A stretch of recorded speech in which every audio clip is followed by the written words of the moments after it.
custom of eating together, praying all the while for some miracle to descend upon us from above. Oh, Bruno, you are a good and trusty friend, but how I wish you could speak the king's English. If only there was someone, anyone, who could talk back to me. But alas, I submit myself to the cruel design of fate. There is not one single solitary soul within miles to enter into my miserable existence. Nellie! Nellie, girl! Open the door, child. I can't seem to get my keys out. 'Tis my father. He must not see us together. He would never understand. Fly, quickly! Coming, father!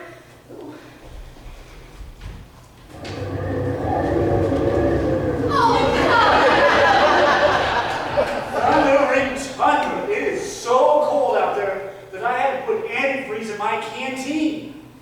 I have seen some angry northers in my day, but this... Oh, father, you're frostbit. Food! Oh, father!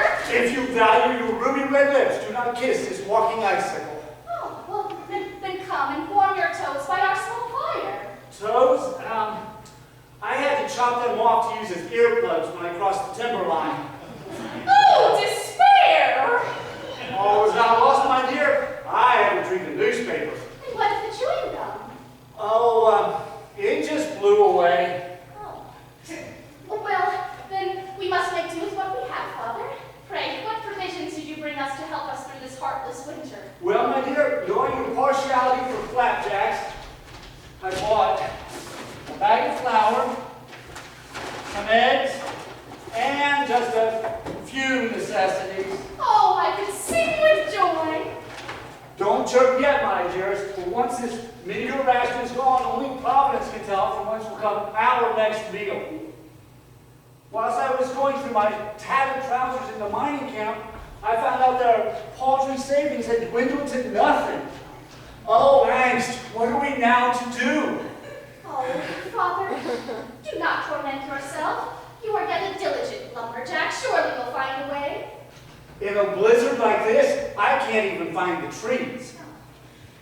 Well, then come and rest your weary bones. But somehow we shall weather this crisis. Your innocent face shines like the northern star, my precious. You are indeed the light of my life. I shall hear no more of sadness and grief. Enjoy your newspaper, father, whilst I light this hill, for our tummies shall sing with flapjacks this night. Oh, Bruno, be patient, dear friend. They will not be long in coming. Muckraking mongoose! Where is my hunting knife? Run, Bruno! Run for dear life! Oh, Papa, please, do not harm my dearest friend and constant companion. Walloping walruses. I have been away too long.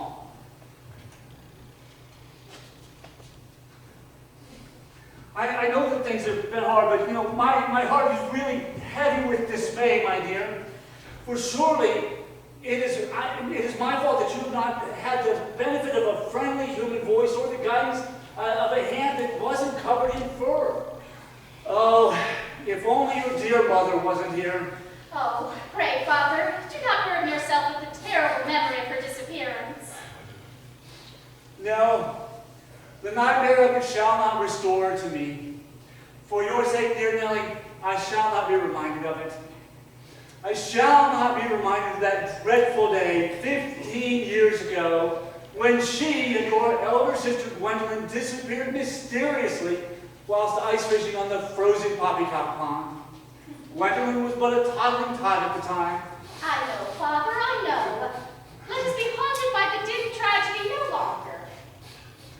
Dim perhaps to you, my dear, but a heartbreaking calamity to me to this very day. Oh, hopelessness! Oh, father, please. Read to me from the paper, father, as you did when I was small. Perhaps I could replace his bitter memory with a pleasant one. Oh, the wonderful stories you would entice me with till I drifted sweetly off to sleep at this very spot, with visions of romantic mounties and fair maidens dancing in my head. Please, father, read again to me. Very well, Nellie child. Let's see what we have here. Stumpy Goober lost 5 teeth last week in a drunken brawl over the favors of a soiled dove. And when questioned, Stumpy explained, Well, what did Mr. Stumpy say, Father? "Oh, never mind. Boy, there is no place like Nome. Says we can expect a mild winter this year.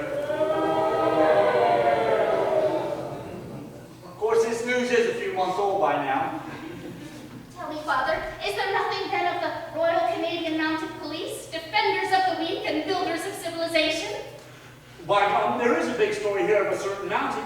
Do they wish to reward him for assisting some sorry soul in a snowbound settlement? No, they want to arrest him for setting fire to an Inuit Eskimo village. Turns out that it would have been much worse, but those igloos just kind of melted. Oh, but a mountie? Is it possible? Mm-hmm. Says that he's eluded capture so far, but when they find him, he will be dismounted without delay and chastised severely. A dismounted mountie. Oh, the shame of it. There's a rotten raccoon in every pack. All I can say is if that turncoat remains at large, he would do well to give our humble captain a wide berth. A friendly Inuit village. Whimpering whales. How could he disgrace his honored uniform in so dastardly a fashion? I cannot sleep tonight, Father, knowing that such a villain is on the loose. There now. This news is so old that they've probably captured him already. Fear not, child. For on a furious night such as this, there surely cannot be one single solitary soul within miles of this place. Well, who could that be? I don't know. Who is it?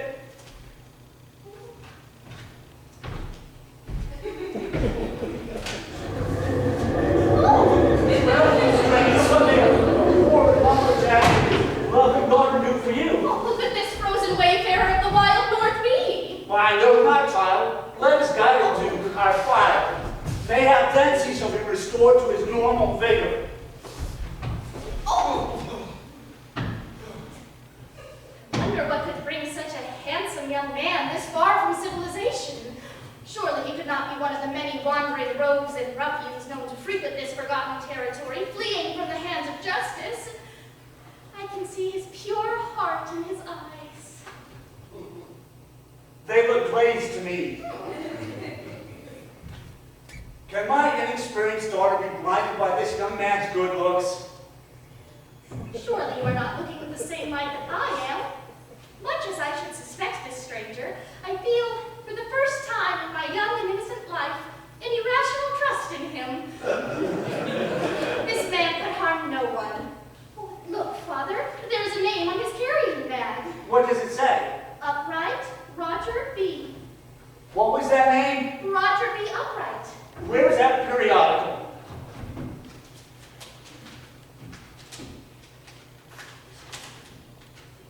Green eyes, red cheeks, lantern jaw, tousled hair, bedridden baby beavers. This is the bounty that burned that Inuit village.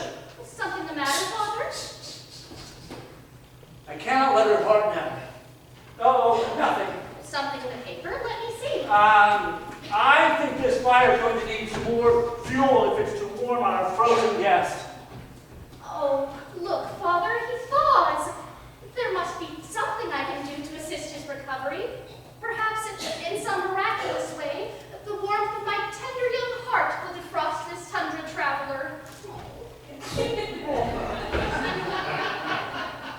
Every bone in my work-worn body tells me to cast this scallywag out to the wolves. And yet, never have I seen such a glow on my daughter's cheek as when she gazes upon him. Oh, decisions, decisions. Can you hear me? Oh, he is almost more handsome than I can bear. I simply cannot break my daughter's lonely heart with the painful truth of this scallywag, at least not yet. It is enough that I know. But I shall be ever on my guard, lest he win his wiles on her innocence. Besides, he's much better than Bruno by a long shot.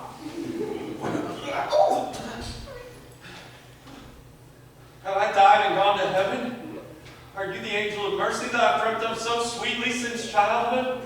Surely no mere mortal could be in the presence of such breathtaking beauty. Could this mean that he likes me as well?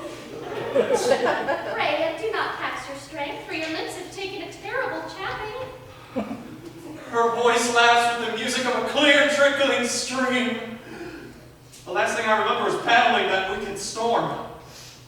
How did I come to be in such a desirable position? You are safe in the humble cabin of I, worn out, a poor but honest freelance lumberjack and former resident of West Virginia. West Virginia? No, West Virginia. It is a small but thriving hamlet on the serene shores of the Vestal River, my beloved home state. Well, but then that means that you are his devoted wife? I'll say it ain't so! No, I am his loving but spinster daughter, Nellie out. Oh, I feel warmer already. Steady now, all right? But how do you know my name? Is it possible that they have learned of the crime? A crime that I have been falsely accused of? Alas, until I can track down the true culprit of this heinous crime and bring him to a long-awaited justice, I am but a wanted fugitive, with nothing but my conscience and the north wind to attest to my innocence. Why, it was on your traveling bag. Here. Then they are yet unaware of my predicament! Ooh, I can breathe again. I see. I can tolerate this charade no longer. Time to set this villain straight as to my knowledge of his nefarious deeds. Yet I must not upset young Nell. I need to subtly engage her elsewhere whilst I have a private word with Upright. Nell, get on the far side of the room. Shall I prepare a guest some flapjacks, Father? Say, that's a splendid idea. Oh, Warren, you are a crafty one. Well, surely you're in desperate need of a warm serving, Roger. Oh, I appreciate not so much the meal as I do the one who prepares it. No. He is as poetic as he is handsome. Oh, joy in heaven. She is a vision on earth. Calm down, my excited heart. Right this way, Upright. Oh, you are such a gallant old gentleman. You bedwetting bag of soybeans. I know all about your village burning hobby, and rest assured that I shall keep my eye on you until the moment that you leave my house, which may well be in the armed company of the Royal Canadian Mounted Police. Frustration. Look, just please let me There's explain. nothing more to say. Flapjacks coming up, and lumpy, Father, just as you like them. But if you would just let me explain. You like lumpy flapjacks? Are you out of your mind? Of course I don't. Poor child. She tries, but she's just not as good of a cook as her dear mother is. And Nellie, this time, could you take the eggs out of the shells before you mix them in, okay? It is only because of my love for her that you are not at this moment out in the clutches of that white fury outside. I am frightened with fear for the possible answer to my next question. Does Nell know? I mean, if nice Nell knew... No, nothing. Nell need not never know. My Oh, thank heaven! It is only your kindness to her that has been your saving grace so far. Provided that you keep your amorous affections in check, you may stay. For I can never accept a disgraced, dismounted Mountie as a suitor. Fear not. Though I remain yet uncertain what to do about you, I am certain that you are safe from your captors for the time being. For as sure as my name is worn out, I can say that there is not one single solitary soul within miles of this place.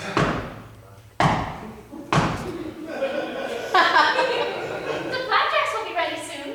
Who could that be? I hope it's not Bruno.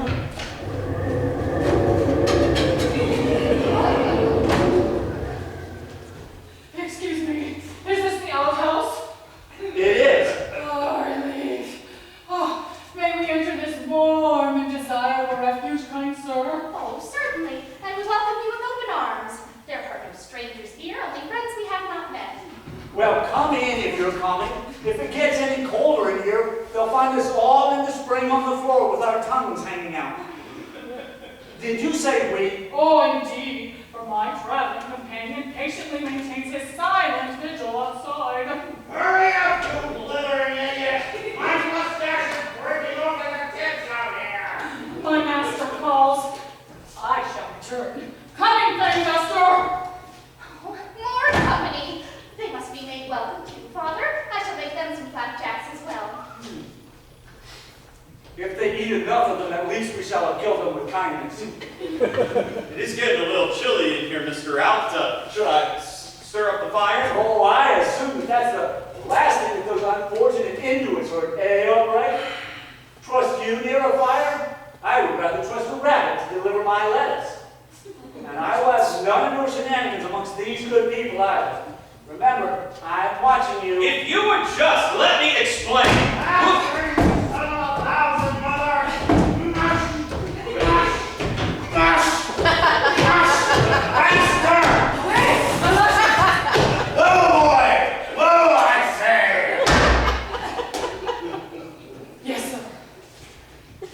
Welcome, my hearty boys. You are depositing yourselves in the humble cabin of I, worn out, a poor but honest freelance lumberjack and former resident of West Virginia. Did you say West Virginia? Yes, indeed. It is a poor but thriving hamlet on the serene shores of the Vestal River in my beloved home state of Virginia. Why, I know it well. In fact, I hail from East West. You don't say. East West, that is the fashionable suburb of West Virginia. Only the prosperous of the wealthiest can afford to live there. Ah, the majestic vistas of old East West. Always a pleasure to be a fellow Vestal Virginian. I needn't tell the ignorant dunderhead. I've never even heard of the place before he mentioned it. And this is my lovely but spinster daughter, Nellie out. Nellie, come and get acquainted with our honored guest. Truly, the rose that proverbially grows in the wilderness. Comment, allez-vous? Oh, you are too kind. I know. A fetching filly indeed. She may prove useful to me at a later date. Oh, hearty meal will soon be yours, good sirs. And this is our other newly arrived midnight caller, Mr. Roger Dion. At your service, sir. John Spitless, I'm sure. Gad, he looks like a nerd. Now, allow me to introduce myself. Fanguster T. Barrel Bottom, the 8th. My traveling companion, Mr. Farley Goodbody. Welcome. Hello, Farley. Season's greetings. What a charming little home you have here. I can see it is readily overflowing with warmth and joy. And it is surely heartening to know we are in the company of two very handsome gentlemen. Did he just say what I think he said? He did. I've seen these kind in the lumber camp before. They're the ones that swing the axe funny. What should we do? Keep a close watch on your private property. Oh, I do hate to greet and run. I'm sure you'll excuse me whilst I put some of these perishables in the freezer. Of course. Well, that's one out of my way. Somehow I must outline my devilish scheme to Farley before the little blabbermouth ruins everything. But how to clear the room? Farley, we must retrieve our baggage outside. If you fine gentlemen will excuse us for a moment. Oh, my back! My back! Can we be of service, sir? What is it, Mr. Barrelbottom? Oh, it's nothing. Nothing. Just an old injury incurred whilst single-handedly delivering sacks of nutritious grain to the orphanage of East West. Hopeful hedgehogs. So it comes and goes. Oh, and such a pity that Farley injured his leg while undertaking this treacherous trek tonight. But I didn't injure my leg. Oh, my leg! Relax, my gallant lads. We shall be glad to bring in no baggage. Shan't we, Roger? We shan't! Shall! With pleasure! I'm speechless with thanks. And for once, that's the truth. A true barrel-bot never thanks anyone for anything. What a millstone we must be around your noble necks. Oh, prairie fluff. I have never shown inhospitality to anyone since the day that I bought the land and built this house, which was 20 years ago tonight. Did you say 20 years ago tonight? I did. That means you started here on December 1st, 1868. Your assumption is correct, sir. Gad, that's a precious bit of information to store away. My cunning path to procedure shines brighter and brighter. Follow me, Roger. To the ends of the earth, sir! Better button up there, boy. Would you like to borrow my earplugs?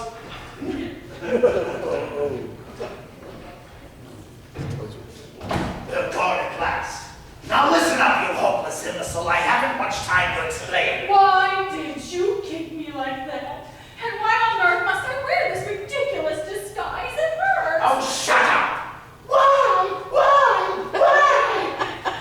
Another slip up like the one you just made with them, and I will not only reveal your sex, but your true identity as well, Miss Vera Goodbody. Oh no, not that. Not in this peaceful dwelling. Shall I start by telling them of your naughty name and gnome? Madam! Oh, misery! I am again bound to coercion by your suppressed knowledge of my wayward past. Very well then. Suffice it to say that your disguise will not only serve to throw off those authorities who are actively seeking you, but will better serve my purposes here as well. Well, no doubt it's a villainous plot of ghastly proportions that would cause you to leave the mining camp in such a hurry, where you were profitably occupied cheating those unfortunate miners out of their hard-earned savings. Child's play compared to this endeavor, my pet. Mere child's play. When the breathtaking news regarding the new railroad came to my attention. You skunk scent! What does that have to do with these good people? Everything. That old codger left town only moments after the news broke like wildfire. Obviously, he is unaware that come spring, that great iron horse will run directly through their cottage. Why, the property value will rise to high heaven. Think of it. While he frets over his piddling lumber mill out back, the very ground we stand upon becomes rich, rich beyond his wildest dreams, and ready to be taken by the first high-class filcher with swindle in his eye. Goodness shall triumph here, you cad. Worn out has owned this property for 20 years. A mere technicality I shall easily overcome. Methinks it is time for the old my land deed predates your land deed by 1 day routine. You wouldn't dare employ such treachery. Treachery is my middle name. Let's see. Oh, this should do the trick nicely. I notarized it perfectly. Now let's see. 20 years ago tonight meant that the old mongrel bought this place on December 1st, 1868. Therefore, by making this deed 1 day older,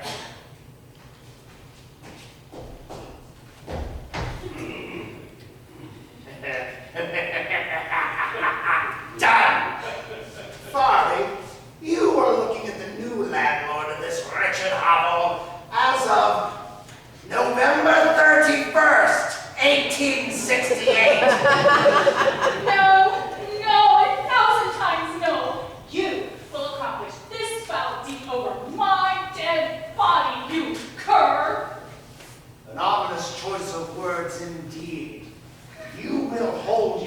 tongue, or I will hold it for you. Before I pull it out, that is.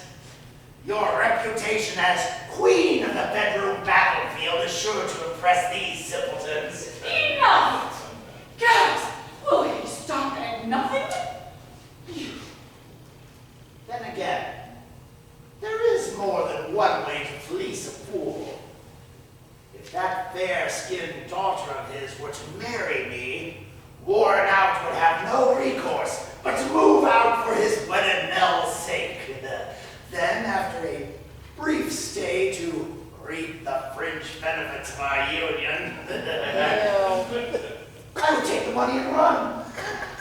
After all, what's one more ex-wife to leave heartbroken and penniless?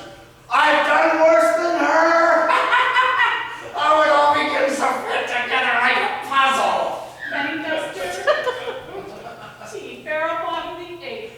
You are a cruel and merciless scab of the lowest imaginable order, and a wolf in any kind of clothing. Why, thank you, Farley. Aha! I thought you said you'd never thank anyone. I lied. That ought to keep you on your toes regarding me. What's this? A charred and tattered remnant of the Tunbridge times.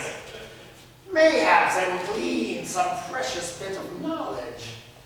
Still at large after setting fire to the poor Inuit village of Carses. This is the crime I was committing when those ungrateful savages tried to run me out of town. Is it possible that they found me out? If you should happen to run into the arsonist Roger B. Upright in a dark valley some night, do not attempt to apprehend him alone. Go directly to your nearest mounted police. Roger B. Upright. Oh no, this is too rich for me. Well, if it's that big-boned bellboy outside that they suspect, who am I to interfere? I'm sure there's going to be a sizable reward for this prime catch. For now, I must content myself with the most disagreeable task of all, being nice to these squatters for the time being. Remember you, one little squeak from me regarding you to these people, and the wolves shall feast tonight. They would be welcome company compared to a tyrant like you. You river rat! I may have to hold my peace for now, but you harmed one hair on Nell's dainty head, and now... Oh, why thank you, Mr. Barrelbottom. The name is Fangdust, my dear. Well, it was very kind of you. Well, I can't be thanked enough, so why even try?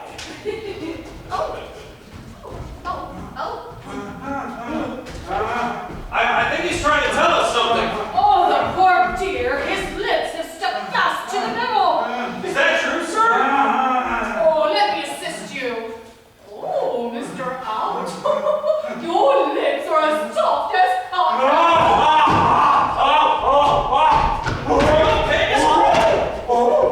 Oh, his lip has been cut, you ordeal. That's all right, I have another one. Well, perhaps I can soothe it in some way. Well, he sure is a forward little fruit fly, I'll say that. Listen, Farley, sounds like the Timberwolves howling for the main chorus. Another slip-up like that, and I'll be Oh, supper, of course. The flapjacks must be ready. I can help you with that, Nell. You must excuse the little guy, Mr. Out. I'm sure the poor fellow doesn't realize what he's saying. I'm sure he's just weak with hunger. Well, in that case, those flapjacks ought to put hair on his chest. Oh, I dropped one. I bet it'll put hair on his tongue. What was that, Roger? I said, I can't wait. Yum. There's a... Piece of cardboard in this one. Huh? Oh, tell me I forgot to open the box again. Oh, Roger, I'm so embarrassed. Oh, that's okay, Nell. I like mine with a little roughage. Well, let's eat.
dream.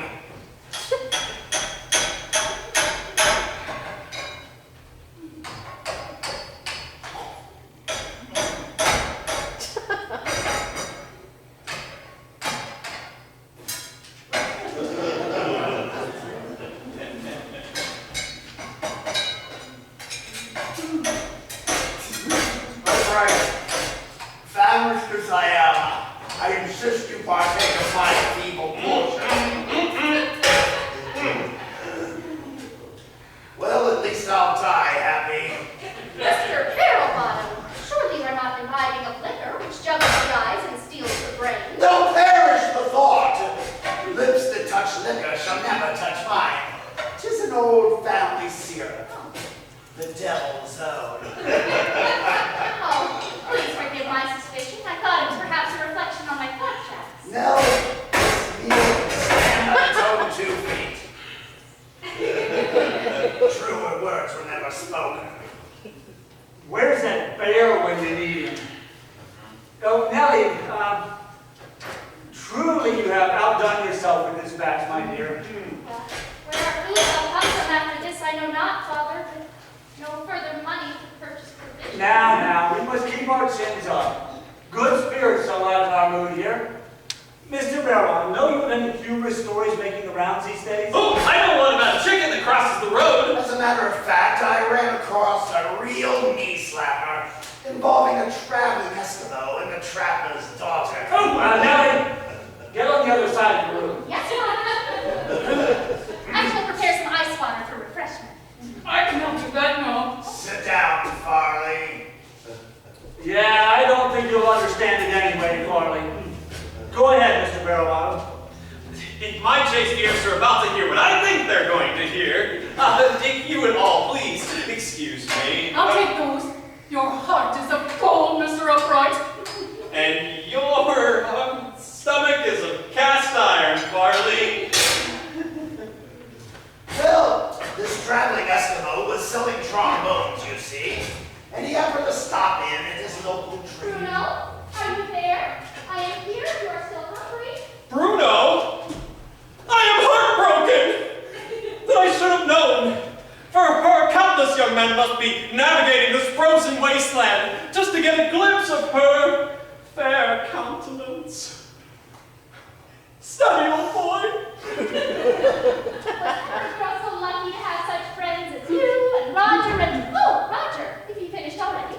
I would much rather feast my eyes on your fair form. No, I must control myself.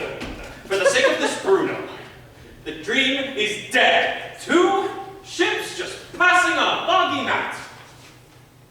Roger, is there something that you might wish to tell me? Oh, speak to me of... Dare I say the word even to myself?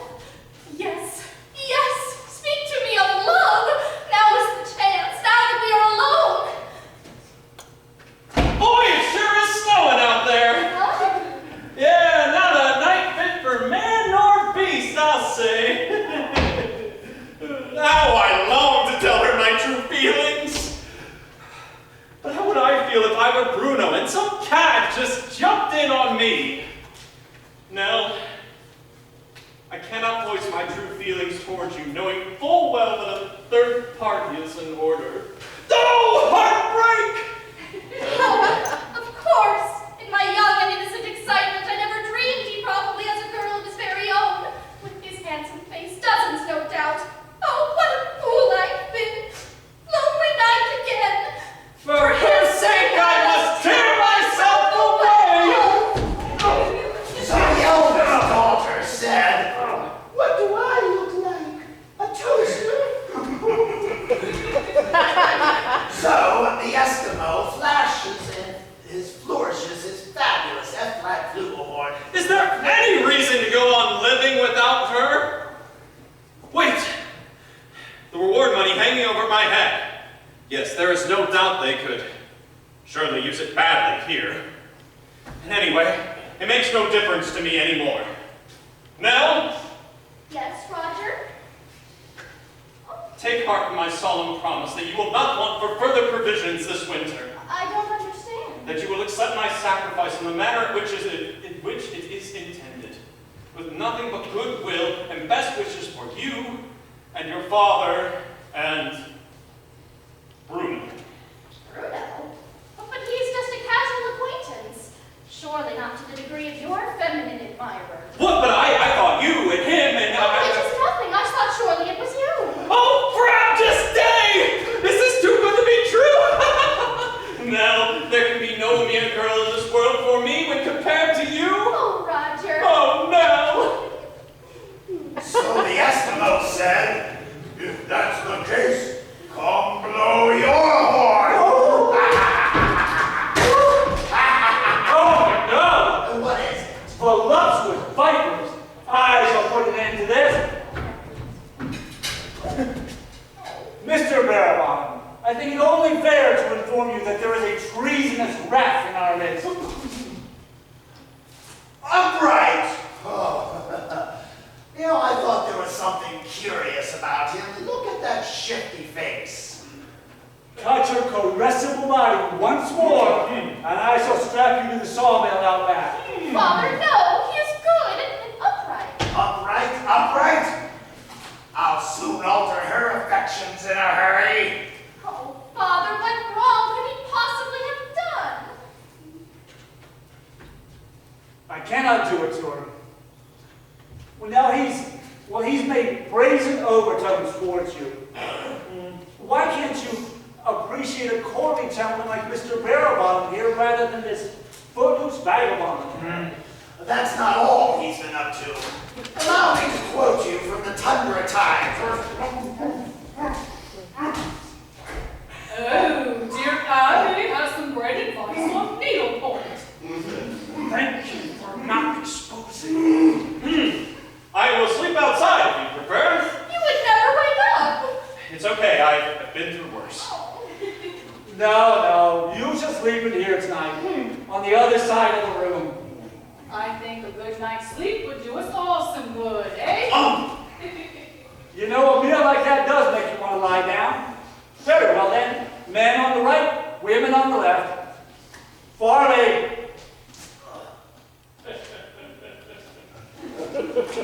Polygamous polecats. Your tiny little masquerade has done nothing but forestall the inevitable. When I set my hideous escapade into motion, come tomorrow, heads will roll in the concussion, and there's nothing either you nor anyone else can do to stop me. Eat, sleep, and be merry, you little rapscallion, for one never knows when one may enjoy such pleasures again, does one? Hand me. Roger. Oh, your stink is stifling me. Mr. Out, it's a bit musty over here. I think I'll sleep next to you. Excuse me, Roger. Village burners on the one hand, limp wrists on the left. Where is my bear? I cannot sleep without my bear.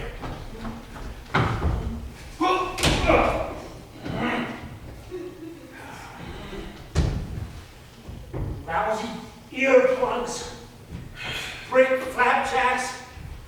What's a man gotta do?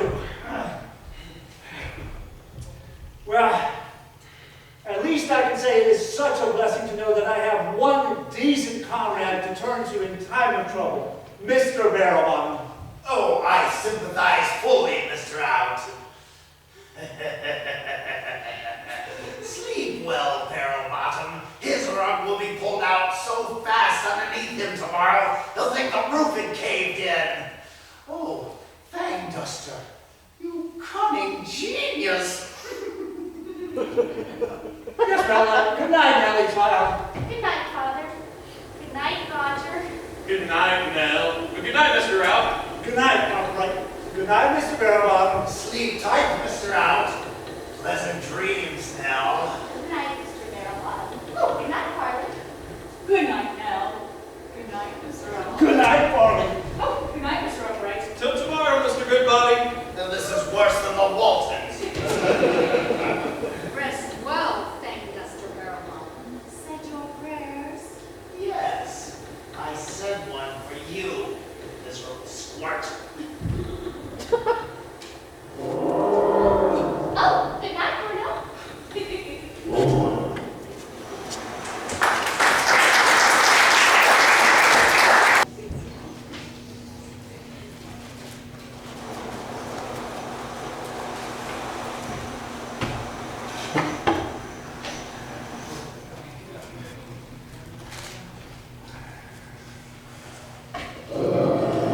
Oh, no, Farley, it is but my father.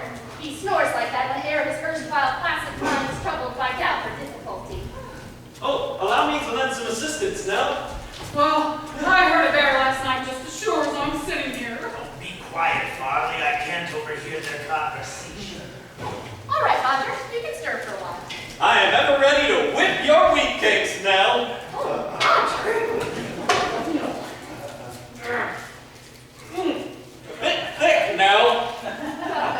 Just the way you like it, right, Roger? Sure.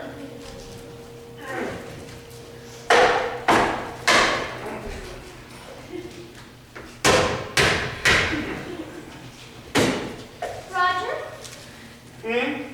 I've been meaning to ask you, whatever brought you to this far-flung outpost of civilization? Egad! The moment of truth has come! Let's see how he worms out of this one. I cannot let her know aught of the foul deed that I am wrongly accused of committing. Roger, Hmm? well, Well, what? I said, whatever brought you to this far-flung outpost of civilization? Oh, were you talking to me? Yes, Roger. Oh. Well, Well, what? I said, whatever brought you to this far-flung outpost of civilization? This far-flung outpost? Yes, what brought you here? My horse. No, I mean what chances or fates led you to the humble abode of Warren and Nellie out. Providence, Nell. Providence. Did you perhaps have some business with the Royal Canadian Mounted Police in this area? How shrewd her questions are. I can live this lie no longer. I must tell her all. Nell, it went about like this. Several months ago, I was traveling through a peaceful Inuit village when I attempted to return, but alas, it was... When I finally could come back to lend assistance, as far as I know,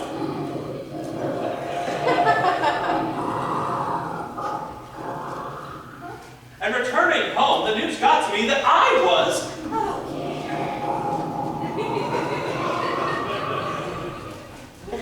And so ever since I've been. And that's how I ended up here, Nell. I was alone and friendless, thinking ever about... Until I awoke in your tender arms, I was not sure that anyone... And that's the truth, Nell. Well, Well, what? about my story. Could you repeat that last line? Sure. Until I awoke in your tender arms, I was not sure that anyone... And that's the truth, Nell. Can you believe me?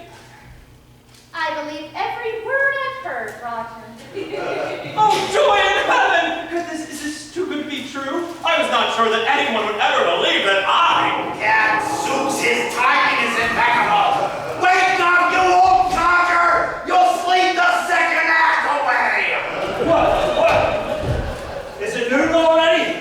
No, but it'll be curtains if Albright is allowed to continue as he is. What, is he near the fireplace?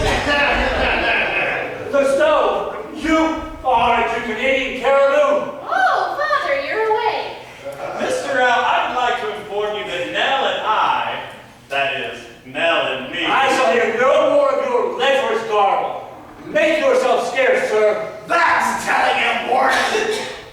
Listen, if you want to be helpful, go and bring in some firewood and be quick about it. Give it to him good, comrade. Give it to him good. Fangus, my friend, you should go with him to make sure that he doesn't burn that firewood too soon. Didn't you, bring in the firewood? Where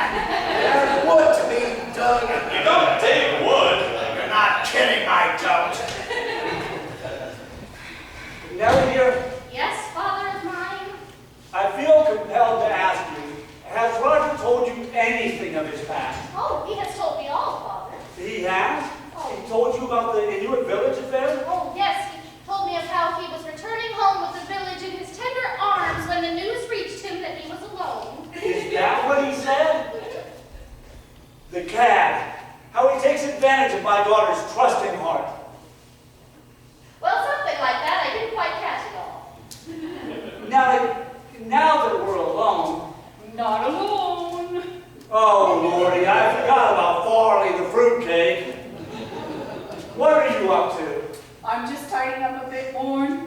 I really don't mind. Well, I do mind. Listen, go outside and dust the chimney.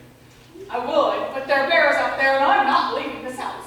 There have never been any bears within miles of this place. Then where'd that come from? Oh, all right, maybe at one time. Oh, don't forget about Bruno. Who's Bruno? I tell you that there is not one single solitary soul within miles of this place. Me and my big mouth. Well, Warren, perhaps it's the men coming back. Oh, it can't be. Roger's knock is more rugged than that. Well, Warren, answer it. Wait till I get my trousers on. Why don't you answer it, Farley? Because you're the man. And you're the Easter Bunny. Well, now, Farley, dear, you're a man, too. Oh, yeah, right. Now, we mustn't confuse him any more than he already is.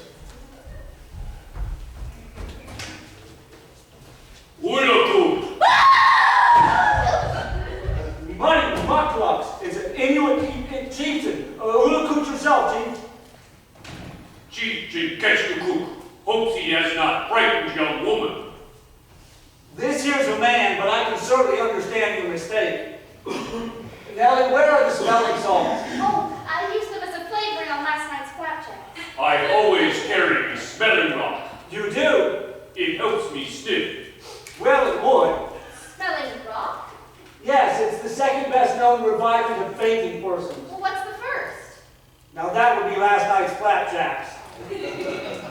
Sadly, I have to sniff because I am blind. Blind? Oh, Can I help you to a chair? No, I sit squarely upon what nature provides. What impels you through this rugged wasteland considering your non-visual condition? I was not always blind, but trekking through the snow all these months on end, I have become blinded by the snow. But still, I search.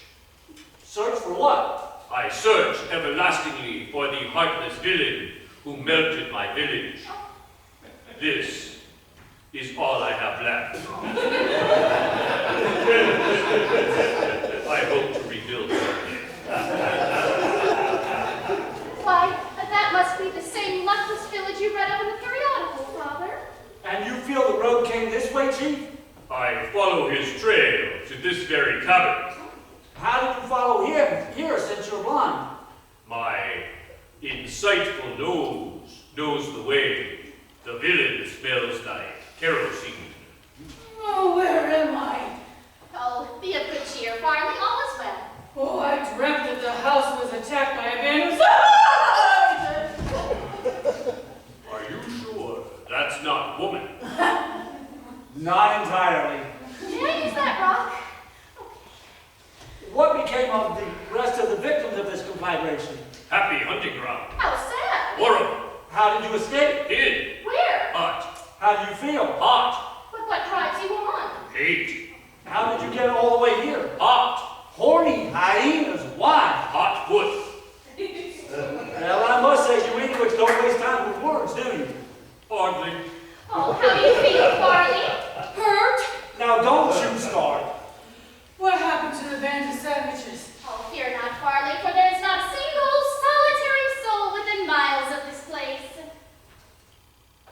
I said, there's not a single solitary soul within miles of this place.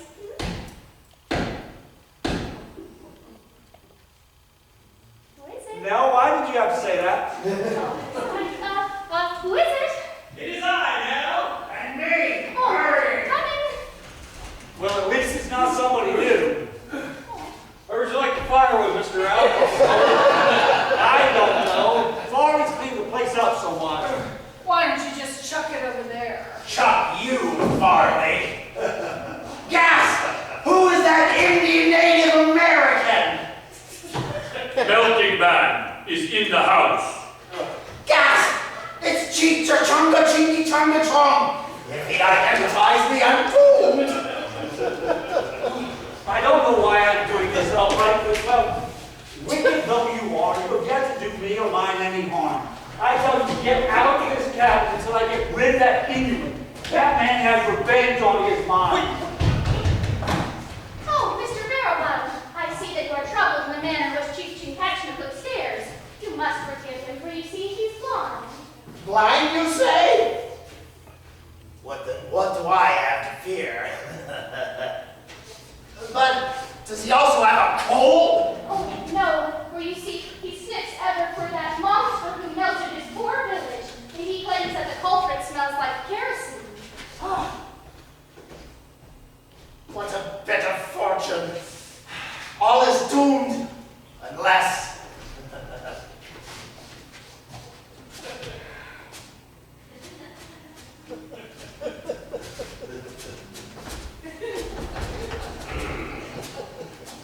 The scent is gone.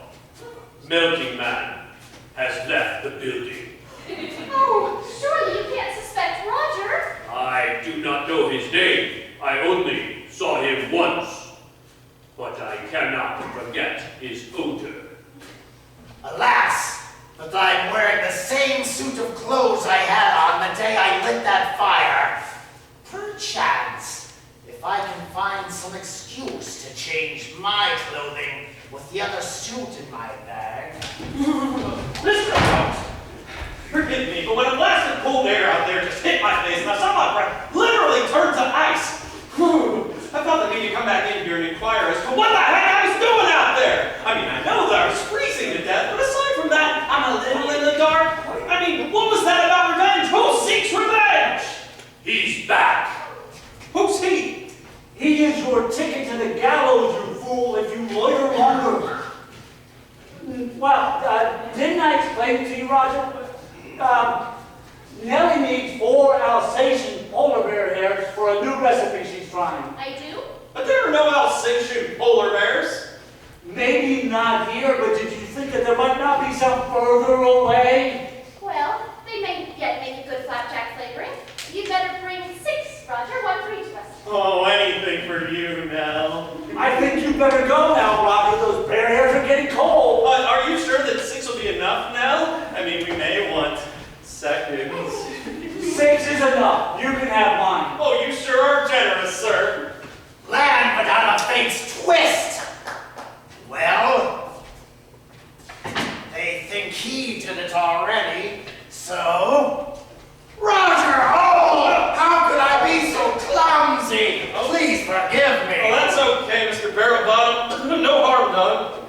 Oh, Roger, you're all soiled. Now, you mustn't be sore, Mr. Barrowbottom, Roger. I assure you I'm not. I'm sure it was just a clumsy mistake. Really, it's fine. I'm serious. Well, surely when I go out searching for Alsatian polar bears in that outfit, you'll catch your death of cold. I thought they'd see it that way. Well, Barrowbottom, shall we be noble? Mr. Upright can wear my clothing. I have another suit in my bag. Oh, can I, Mr. Barrowbottom? For you see, I have no formal change of clothing other than my mountie uniform, which I refuse to wear until I am acquitted of this heinous crime I'm accused of. Oh, it is so kind of you, Mr. Barrowbottom. Fang duster. Oh, thank us. Think nothing of it. It's my pleasure. Mr. Barrowbottom, couldn't Roger just wear the spare suit in your bag? Oh, no. That would never do. That one is much too big. Now, if the little lady would turn her back.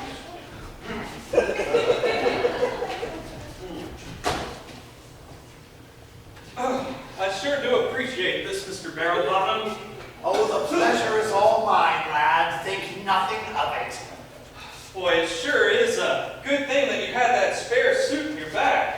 For us all, my boy. For us all.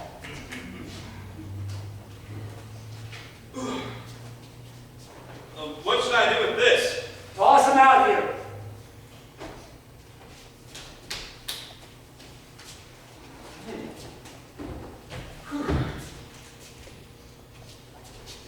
All right, everyone. This seems a bit wide for me. Oh, nonsense.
get an idea in their head. But his idea has some basis in truth, you know. Oh, what do you mean? Well, I long pondered whether to bring this little snippet to your noble attention, but considering the recent state of Mr. Barrowbottom, I don't think Roger's going to have an easy time finding those Alsatian polar bear hairs. Perhaps you should follow after it. It's just something I ran across in a recent edition of the Tundra Times, and I for the think I'll safety of just us all. stoke up the fire. Well, look for yourself. Why is it so burned? Oh, I tried to read it too close to a candle. This paragraph should be of particular interest. Sought in connection. Roger be upright!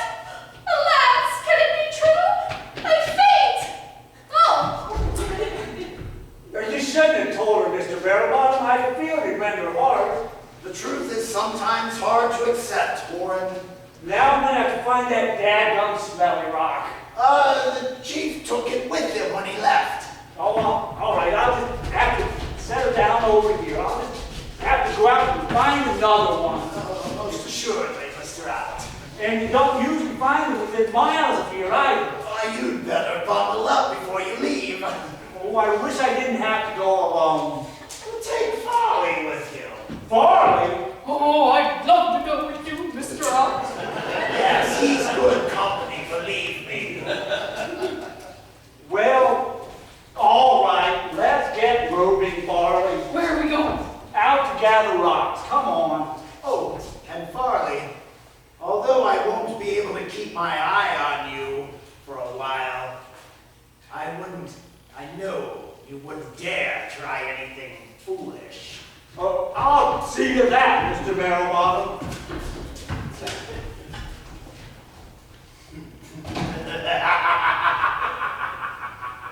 My scheme rippens even as I speak. Upright will be gone forever at the hands of that savage. I'll no longer need to drag that pathetic fool Farley around as my vassal. I'll wheedle this property off that old codger. No, that fiery-haired beauty shall be mine. And last but not least, I'll make a towering fortune when the railroad comes in. And the most thrilling prospect of it all is that there's not one single solitary soul within miles of this place who can stop me. Well, now, who could that be?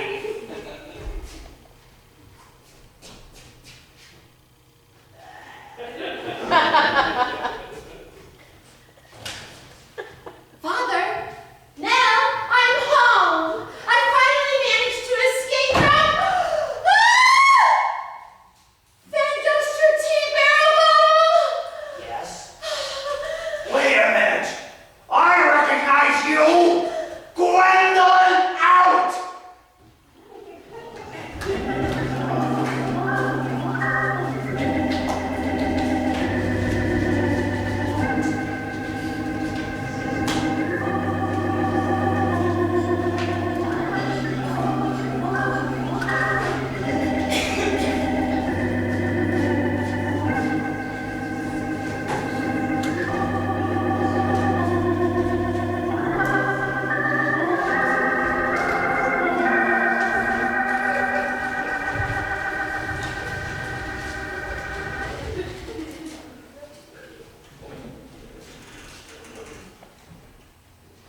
One last chance. Are you still resolved to expose me? Yes, you mangy cur. Your mere idle threats cannot hold my tongue. Idle threats, eh? Oh, thank you. You're welcome. We'll talk of idle threats later, my little pet. For now, let's see how you like the taste of 10,000 revolutions per minute.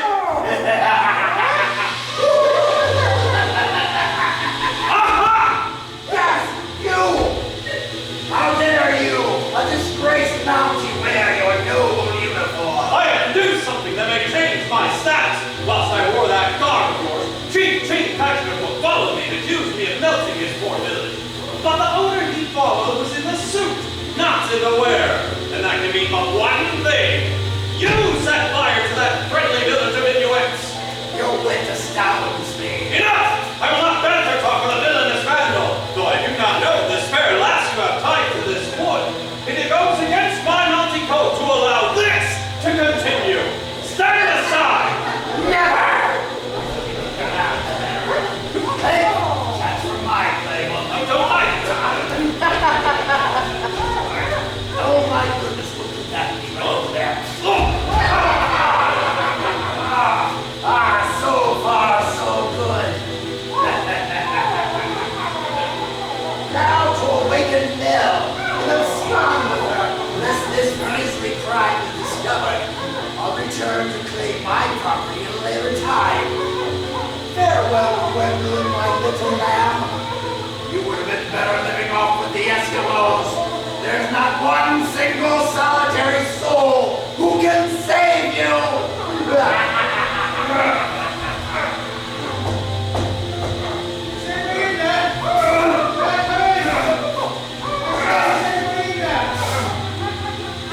Hurry, enter quickly! Goodness gracious me! Oh, Prince Canuck, thank heaven you're here. Please turn off the machine. Oh, thank you, kind stranger. It is my Gwendolyn. I rejoice that I was in time. Gwendolyn. Oh, Prince Canuck. You know this chance passerby? Most decidedly. He helped me to escape from his father's nomadic tribe of Eskimos nearly 5 years ago. What brings you here at this most fortunate moment? Well, it all began shortly after an escape from the tribe. You will recall that at that time you had scorned my love, as I was an young youth, and this was sat in the wild north. Quite some time I dwelt deeply upon your words. Finally, I was moved to implore my father, the king, that he sent me to a certain famous East Coast university, so that my secret desire to win you might be realized. I became an educated man. I reasoned. You might find in your tender heart to reconsider my marriage proposal. And so ever since my graduation last spring, I have sought you out into every village north of the timberline. The natural hunting down training I achieved in my Prince of Youth served as my best ally in the quest. To make a long story short, Too late! I was able to follow your southern trail to this very stead, indeed to that very door. Now I beseech you again, be my love, Gwendolyn, out. I cannot give my answer just yet. Let us untie this brave but unknown Mountie first.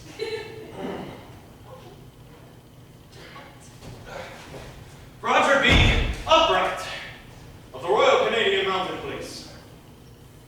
My name is Gwendolyn Out, the loving and loyal elder daughter of Patience and Worn Out, who sold in infancy to a wandering band of Eskimos by the scurrilous villain Fangduster T. Barrel Bottom. I am Prince Canuck, only son of King Canuck, leader of that very band of Eskimos. Oh, we must hurry back to the cabin. I overheard Barrel Bottom's plan to abscond with my dear sister Nell. That dog! Will he stop at nothing? I must fly!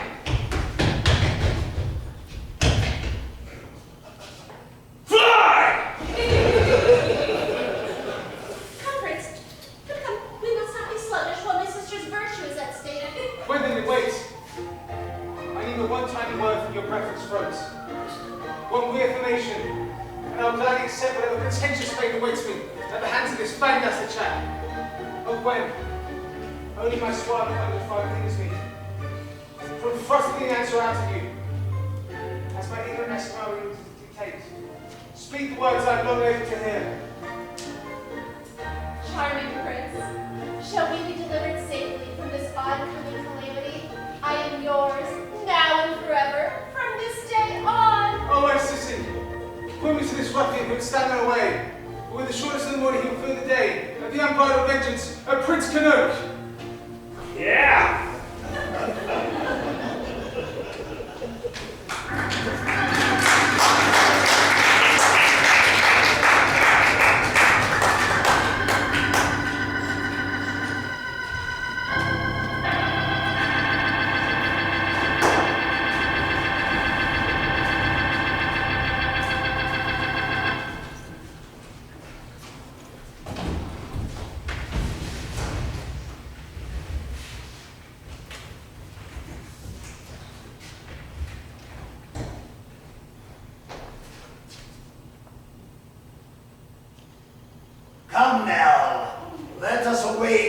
great city, and marry where we shall live till death do us part. Once married, I'll throw her to the wolves, but not before I've wrangled this property off that spite-faced old coot. Oh, but surely we could not without my father's consent. Truly, though my father would be overjoyed at the prospect of our union, I would still have for my husband Roger B. Upright, villain that he is. Knowing of Upright's barbarous crimes, her father would have no choice but to agree in the matter with his approval. Come, let us speak to Daddy forthwith. Unhand that fair maiden, you foul vassal! Yes! How could he have escaped his bonds? How dare you return to this house? We should long ago have set you adrift on a southbound iceberg for your past evils. So perhaps there's hope for him yet. Maybe he can make amends for his crimes even at so late a date. There can be no hope for such as he. There is always hope. Stand back, Nell. I must deal with this devil in Mountie uniform. What is wrong with my poor heart? Oh, I should be rooting that Vangus would be victorious, but I would that Roger win the battle. I must control my foolish impulses. I like this one either. Look over there! I have you now, you mongrel! Hold that! Hands up, I say! Now, I must regain my composure! There! Where's my servant? Double curses! I sent Farley out! Nell! You must hold my pistol trained on this rogue whilst I slip outside and look for some rope to tie him with. Yes, Fanguster. She says his name! Has it truly come to this? Oh, agony! If he moves, you must shoot him like an animal. But I would never shoot an animal. But of course, how could I be so foolish to have trusted them together in my absence? Oh, Nell, I forgot. The cold outside, 'tis too much for my infirm body. Oh, speak no more. I shall go and fetch it myself. But you mustn't. Oh, surely you don't think I would be so selfish as to stay warm inside whilst you were outside freezing and alone? Then you must at least hurry back. I shall be in the clutches of this snipe all the while you are gone. Oh, do not fret. I return swiftly. There should be some room at the sawmill. No, not the sawmill. I mean, 'tis too far a trek and time is of the essence. Try the shed out back. My feet are winged. All right, up against the wall. You lecherous snake! Silence, you! Now, let's see. Oh, Nell, it couldn't be avoided. The wolf came at me. We struggled. The pistol went off. It couldn't be helped. It will never work! Oh, who's to say it couldn't happen that way? There's not a single soul within miles of this place. Now, who could that be? Could it be Nell? No, it wouldn't be her. She wouldn't knock. Perhaps it's that idiot Inuit. We don't want any. Go away. You! Gwendolyn, how did you? No matter, I'll make quick work of two of you. Get in here. Gasp! Who are you? Quick's gonna be the Eskimos. Blaspheme tool, I'm surrounded. But there's always one weak link in the chain. All right, neither of you move, or the girl gets it. I triumph once again. Fanguster, what are you doing? Oh, Nell, thank heaven you returned. It seems that this swine had hired accomplices, and they rushed me and nearly caught me unawares. Oh, you poor dear. There was no one here to aid you. But using my wits and instinct, I hold them at bay. Back against the wall with your cohort, you savage! Oh, Father, please come quickly. Mr. Barrowbottom needs assistance. Coming, daughter. Just gotta take the stove off. Oh, Caterwauling cougars. Looks like you got your hands full, Mr. Barrowbottom.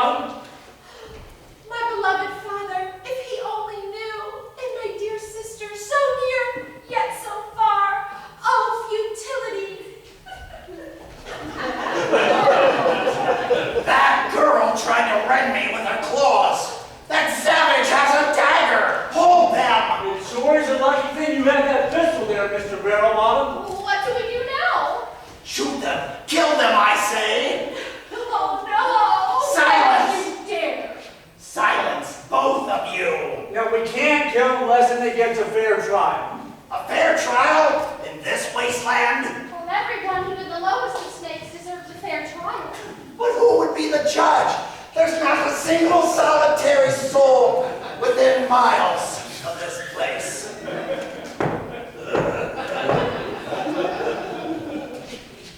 Perhaps it's justice done, the wandering judge of the Northern Territories. Oh, no, Father. That poor snow-blind Inuit, last of his forgotten tribe. Curses again! I cannot reach the air bellows! I followed the trail of the melting man to the sawmill, and then he grew cold. He has returned here. Oh, can you spell him now, Chief Cook? He is in the room, but too many smells here. Wait. All in room must pass by Cheech and catch the cook. My nose will sniff out the guilty party.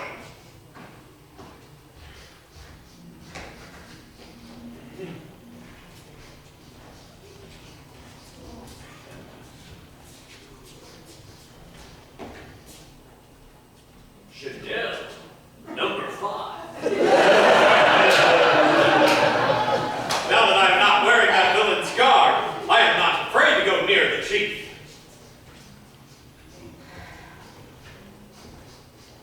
No, just another Canadian. Next. No, not him either. Oh, Chief, are you sure? Sure. That's a Mountie.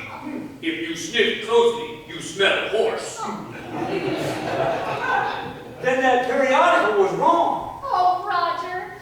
Still others in room. Next.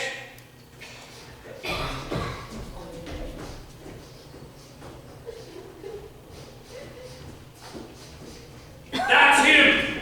That's malicious meltdown man. What, the girl? No, him not girl. Tall man, tall black hat, black coat, long black mustache. Mr. Barrelbottom! All right!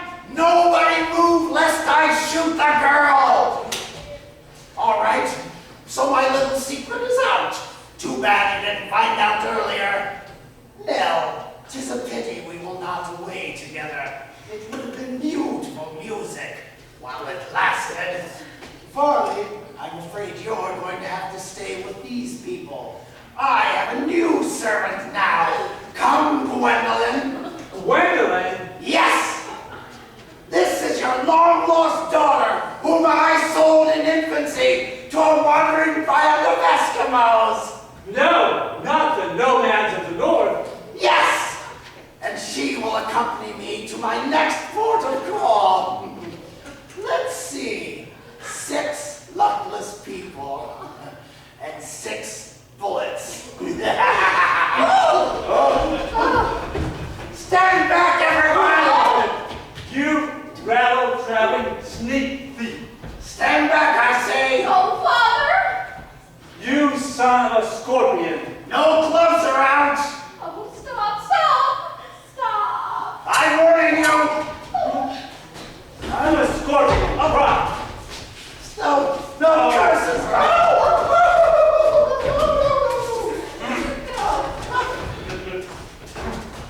Where's that pistol? Oh, fear not, Roger, for Bruno deftly lifted it from sight at the most opportune moment. Perhaps he thought it was a flapjack. Oh, Bruno!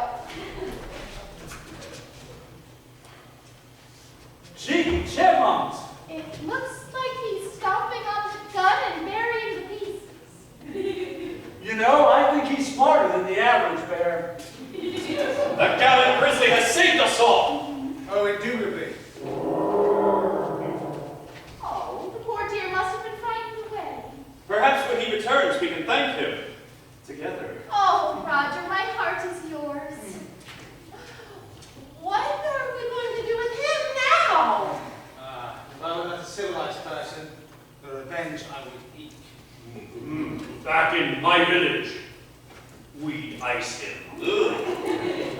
Well, if you ask me, that's not good enough for him. Sir, did you know that the rifle wasn't loaded? Of course I did. When my two baby daughters started waddling around, I decided to have it stuffed. Father! Here is one waddling babe who has returned to the fold. Oh, Gwendolyn, my little lumberjill. I thought you were lost forever after that terrible day 15 years ago. I was but lifted away with mother. She had to be struck upon the head to stop her struggling. I searched for weeks for a trace of you or her, but to no avail. What did you do with my wife, you serpent? Do you think I'll tell you? Never. Well, then perhaps you're no good assistant. Oh yes, question Farley. Question him until you are blue. He won't tell. Not tell anything. Oh, yes, he will. Perhaps Farley forgets the dreadful secret I hold over him.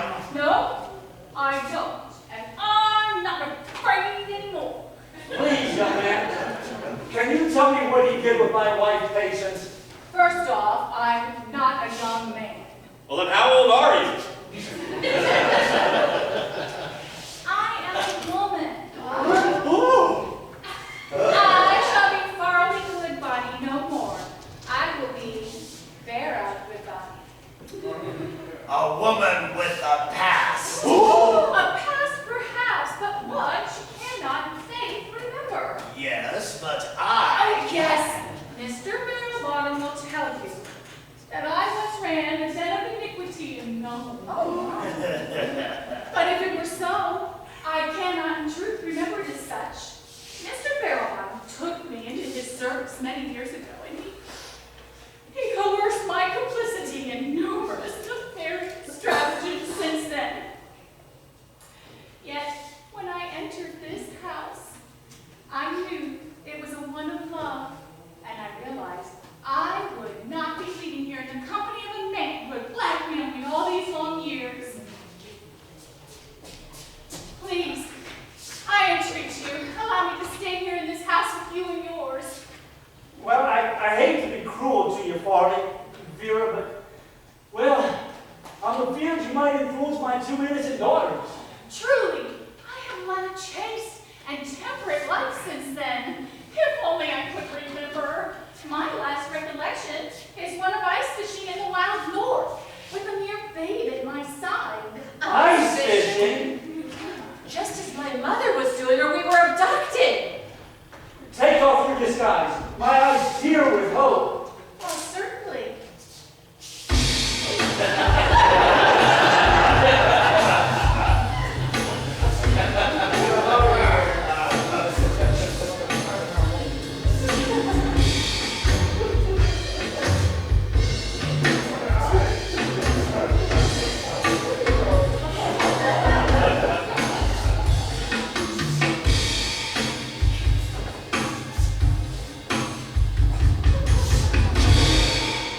Patience! It's my own patience! Stand back, strange man, for I do not know you, even though I was attracted to you from the start. Yeah, I don't know you. Alas, 'tis the amnesia stands twixt my wife and I. Induced, no doubt, by the blow to the head administered by the criminal in the corner. None other. Oh, perhaps another blow to the head would restore her memory. Yes, of course. Quick, Dr. Wolf. Surely you do not intend in bludgeoning me with that crude implement. What was I thinking? Who would be cad enough to strike a woman? Oh, very well. For a price. What price is that, sir? Not a cent less than my freedom. Never. Then Patience is as lost to you now as she was then, and you have gained nothing. I'm a savage again, with no scruples. I strike before you. Perhaps Providence shall come to our aid in this time of need. Maybe some odd quirk of blind fate should befall us. Blind fate.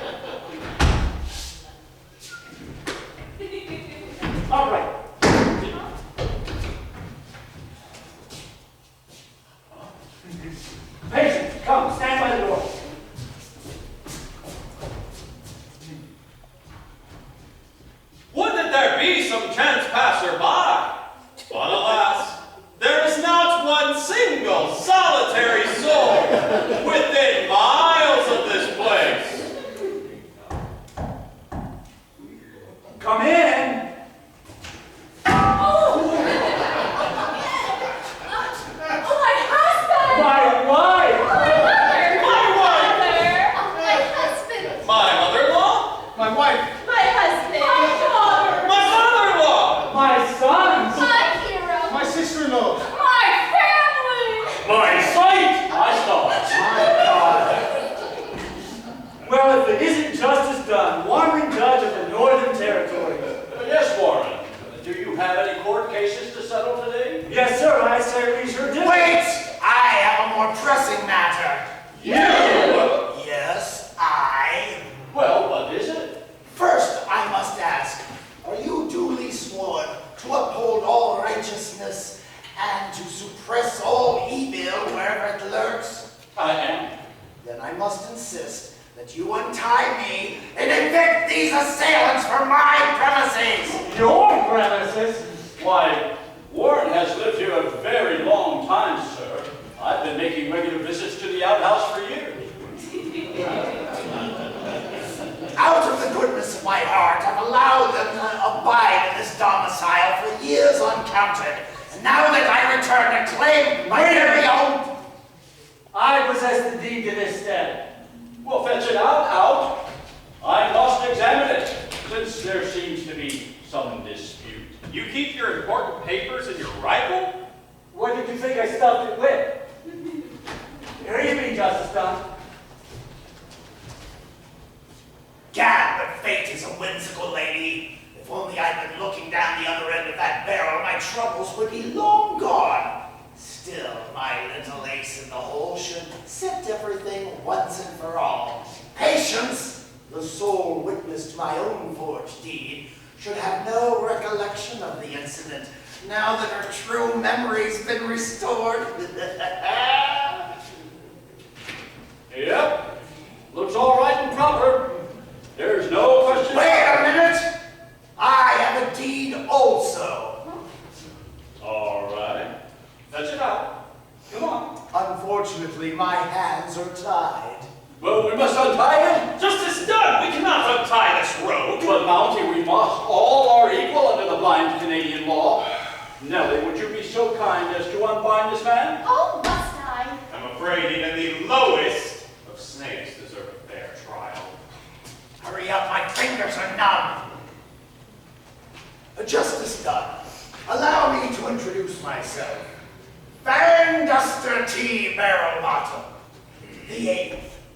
Not Fang Duster Treachery Barrelbottom the 8th, son of the late F.T. Barrelbottom the 7th, infamous card shark and no ne'er-do-well. The same, but no matter. There was a report regarding you. I have it here somewhere. Now, wait a minute. First things first. Here is my deed. As you will see, consigned by the Yukon Department of Claims on the 31st day of November, 1868.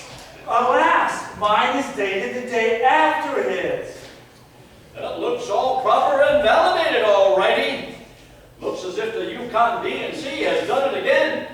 There are 20 of these duplicate claims made all across the run of the new railroad. Railroad? Warren, don't tell me that you didn't hear that the Canadian Cannonball will be running right through this room come springtime. Why, the company is buying up all of the land at 10 times its worth. If only it were still mine. I could move to Miami with the money and get out of this damn lumberjacking. Courage, sir. You can stay with me at the RCMP camp once my name is cleared. Well, Mr. Barrelbottom, since your claim is predated to Warren's, I am forced to declare that you are the proper... Wait a minute. Yes? Allow me to introduce myself, Justice Dunn. I am Prince Canuck, native of the nomadic tribe of Eskimos, and graduate with a degree in law from Mansfield Playhouse University. May I see the fitting documents? Well, certainly. As you can see... Wait a minute. Barrelbottom's deed is null and void. Wait a minute. How can you tell? This is dated November 31st, 1868. So? There is no November 31st. Oh, 30 days past September, April, June, and November. By golly, you're right, Mr. Pinocchio. Guzzle indeed. Curses foiled! Well, I'm sorry, Mr. Barrowbottom, but wait a minute. You are Bandmaster Treachery Barrowbottom the Eighth? Now I remember what it is I have for you concerns you in my satchel. Well, actually, since the forged deed I purchased innocently enough off an ancient... Shut up, man! Shut up, upright! Upright? Not Roger Braveheart upright. Late of the Royal Canadian Mounted Police and son of Duncan C. Upright, landowner in Saskatchewan. The same. Why, I have something in here that concerns you as well, in connection with the liquidation of an Inuit village. Sir, I wish to inform you that Roger is innocent of that crime. Oh, yes, I know. Why, I've been searching him out for weeks now, several weeks, and to let him know that he has been acquitted and restored to his former mounting station with all honors. It seems the villain has left a shred of evidence at the site. What was that? A personalized jar of mustache wax. Curses! No wonder I had to buy another jar. At retail! Which brings us to dear Mr. Barrowbottom. This is a summons for you to appear before me on my day of choosing for your involvement in various and sundry activities that have run against the fine grain of this fair territory and its law-abiding citizenry, beginning with the charge of arson and ascending to your more serious offenses. I think today is a fine day to commence a hearing, don't you? Curses. Foiled again. Oh, before we do that, Justice Dunn, would you please oversee a wedding? Make that 2 weddings. No, 3 weddings. We shall renew our vows. Well, certainly, with pleasure. Then we shall proceed to the long-awaited trial of Fangbuster T. Barrowbottom the Eighth. Shame of the Yukon. Shame.